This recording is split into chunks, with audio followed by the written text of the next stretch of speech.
The Joe Rogan Experience. What kind of steroids were dudes doing back then?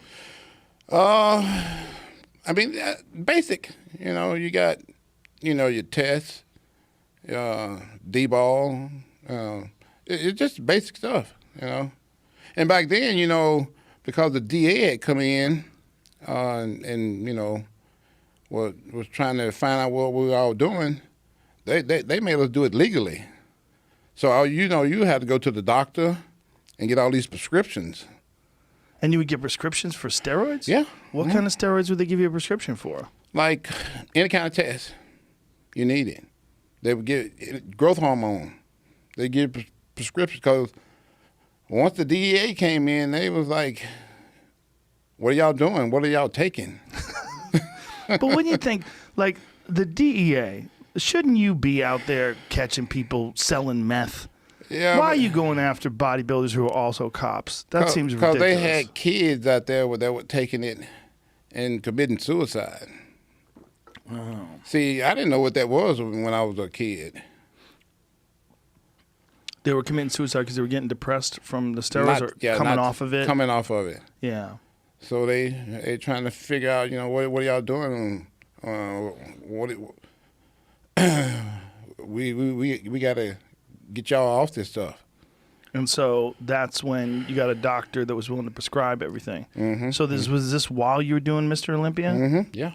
So all that stuff was above board. It was all legal. Yeah. Everything was legal back then. And is that the case now? You know what? That was just when the heat was on. Mm-hmm. I don't know if I don't think they got the heat on the guys now like that now. So the DEA would come to you and you would just say, "Hey, here's my prescriptions." Yeah. And they would go, "All right." Yeah. Mm-hmm. One time if you didn't have a prescription, they took your stuff. Really? Yeah. So they'd find whatever you had and take it from you. Yeah. Yeah. How did they know where it was? You told them. Oh, okay.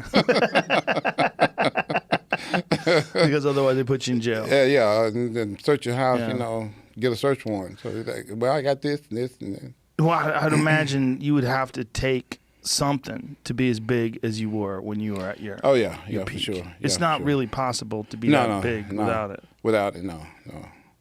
You can't get that big. Another thing you got to have, too, is genetics. Yes. Look at the baseball players that have taken stuff, and look at us. Yeah. They can't get that big. They're not gifted for it. Well, they didn't try either, right? They weren't trying to get that big. Like guys like Canseco, he got pretty fucking big. They couldn't get that big if they wanted to. Really? So it's a small percentage of the population that could get that big. Yeah, exactly. Yeah. And probably like 1% that could get as big as I got. And I was the only guy. Nobody duplicated that since. And you be in that condition. Right. And be healthy. Right. I don't have any health problem besides the back. The injuries. The injuries, yeah. My liver, my kidneys, and my heart, it's all good. Did you, while you were doing things, did you get frequent blood tests? And every 3 to 4 months. And the doctor would go over everything and make sure everything was fine. Everything's always good. That seems to be the big misconception about steroids, is that people think steroids kill you. And people think you're taking like tons of stuff. I wasn't taking tons of stuff. I probably wasn't taking no more than what those baseball players were taking. Just working out more, lifting more, and gifted genetically for it. Dorian Yates said basically the same thing. Yeah. It wasn't that he was taking a lot, not compared to a lot of guys. Exactly, yeah.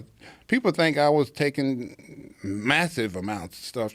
If I'd been taking massive amounts of stuff, I don't think I'd still be here. I don't think I'd be as healthy as I am now. Right. Besides my back surgery and neck surgeries, I'm all good. And like I said, my liver and my kidneys and heart and everything's still holding up real good. Now, when you would get off for that 3-month period, would you cycle off of everything? No, cold turkey. Cold turkey? Yeah, really? Cold turkey. I didn't take anything or nothing. And what did you feel like over those 3 months? Normal. Really? Normal. Didn't bother me a bit. So you got just great genetics, man. Craziest ever. Yeah, I mean, obviously, there's no way you could take all, Cold turkey, I stopped everything. One day, I'd be taking, a bunch of stuff. Next day, nothing. And your body would just feel normal. Body felt normal. Didn't bother me a bit. That's so crazy. Didn't get depressed or nothing, Yeah. Felt normal. That's just genetics. Yeah. I still was strong. Wow. I could still, squat, I could squat, 700-800 naturally. Wow. So you basically capped a lot of your gains. Yep, I was still 300. Still 300 pounds, without taking all that stuff. And so then after the 3 months, then you would slowly ramp back up? Slowly ramp back up, yeah. And all this under doctor supervision? All this under doctor supervision. And all the while I'm getting my blood work done every 3 to 4 months. So a lot of guys, after they're done competing, then they have to get on testosterone replacement therapy because the endocrine system's kind of messed up. Exactly. Did you have to do that as well? Yeah. Yeah. Yeah. It seems like that's just a part of the sport, right? Yeah, it is. Yeah, it is. Yeah.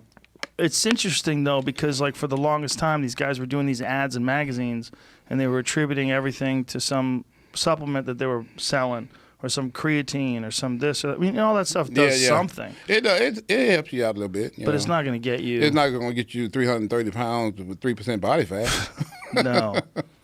No, it's definitely not going to do that. Was that something that you were allowed to talk about while you were competing? Yeah, I mean. Did it come up? Yeah. Yeah. I talked about it. I didn't have no reason to hide it. Because it seems like people were not hiding stupid. it. They're not. No. When you got that big, it's like, yeah. But it seemed like there was an era where bodybuilding kind of tried to pretend that they weren't taking that. Yeah. Because of all those, people committing suicide and kids taking all that stuff and doing it the wrong way, not having it prescribed and all this kind of stuff. Also, the more is better Black philosophy. market getting bad stuff, Right. Yeah. But there were some guys that would just say, well, the way to win is to take way more than everybody else. Yeah. And see what your body could tolerate. Yeah. Yeah. The more you take, the better you're going to be. I knew a guy like that. Yeah. And he wound up having a heart attack. Exactly. We used to call him garden hoses because his arms looked like garden hoses for veins. Yeah. He had just these giant veins all over his arms. It didn't even make sense.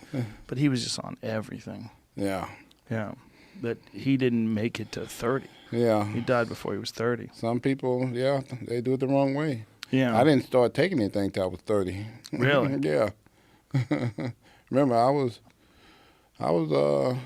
drug-free for a long time. And I did everything naturally for a long, long time because I was, like I said, gifted. Right. Yeah. What inspired you? What made you decide when you were 30 that you had to do something? I got tired of getting my ass kicked.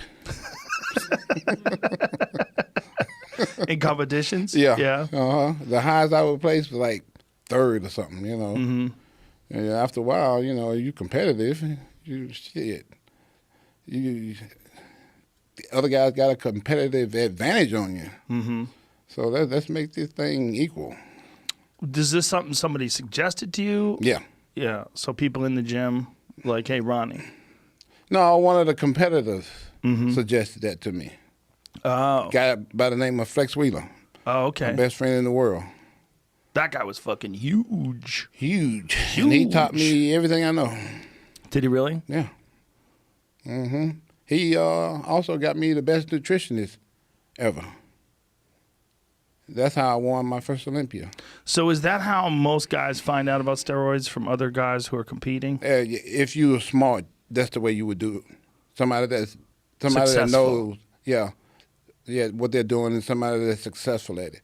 Not some dumb trainer, right? That think they know, right?